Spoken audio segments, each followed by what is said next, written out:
All right, I want you to stop blaming your techs for callbacks. 9 times out of 10, the tech didn't build the problem, the system did. If you've ever fired a technician, hired a better one, and watched your callback rate stay exactly the same, this video is gonna save you a lot of money and a lot of good employees. I'm gonna walk you through why callbacks almost never start in the field, where they actually start, and the exact 3-part system that's letting them slip through every single time.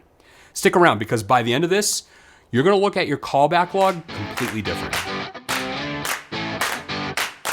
Hi, I'm Chris Moore with HVAC Pro Blog, and let me tell you about a contractor I coached a couple years back. He was a great guy. He ran a solid crew. He had like 12 trucks on the road. His callback rate was sitting around 20%. See, that's 1 in 5 jobs generating a comfort complaint, a comeback, or worse, a bad review. So what did he do? He fired his best installer. He brought in a guy with more experience and paid him more money. 90 days later, his callback rate was down to 19%. It barely moved. Now, if the technician was the problem, that number should have dropped, right? It didn't. And that's because the technician was never the actual variable. The system was. Here's the thing nobody wants to hear. A technician can only execute what the design handed him. If the load calculation is wrong, if the duct design was never done, or if the equipment was picked off a spec sheet instead of using manual S, that tech shows up to a system that was broken before he ever pulled a tool out of the truck. You can put your best guy on a bad design and you're still gonna get a callback.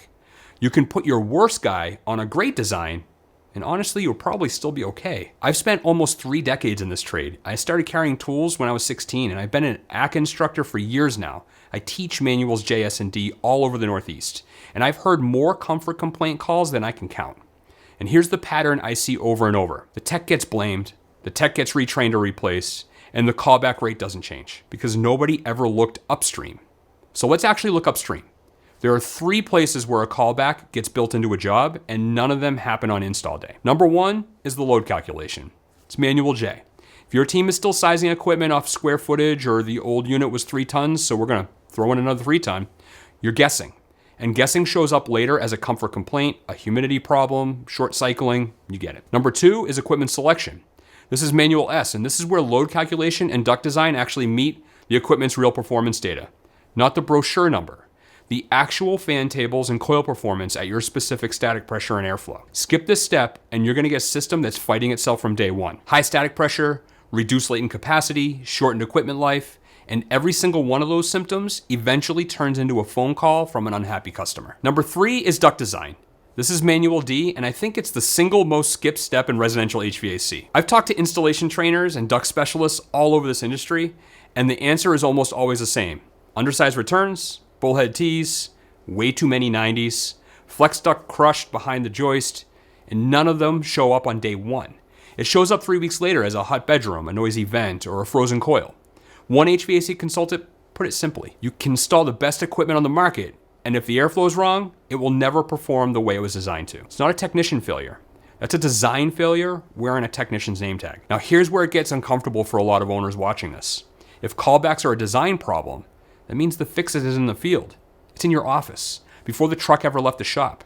It means the callback rate on your board right now is a direct reflection of what happens in the sales desk and the design desk, not what happens on the ladder. Think about it like this. In the Marine Corps, if a mission went sideways, we didn't just blame the guy on point, right?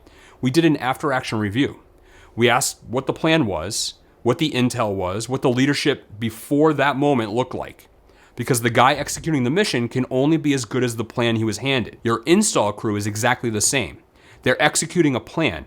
If that plan, the load calc, the duct design, the equipment selection, was never actually built, you're sending good people into a bad plan and then acting surprised when it doesn't work. So here's the moment that should change how you run your callback review starting today. Every single callback in your business should get one question before anything else. Was there a completed manual J, S, and D on this job? Yes or no? If the answer was no, you don't have a technician problem.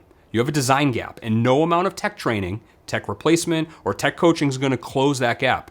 You'll keep paying for the same callback under a different technician's name forever. So let's bring this back around. Callbacks feel like a people problem because a person shows up to fix them. But the real story almost always starts with 3 steps earlier: the load calc, the equipment selection, and the duct design. Fix the process and you'll fix the callback rate.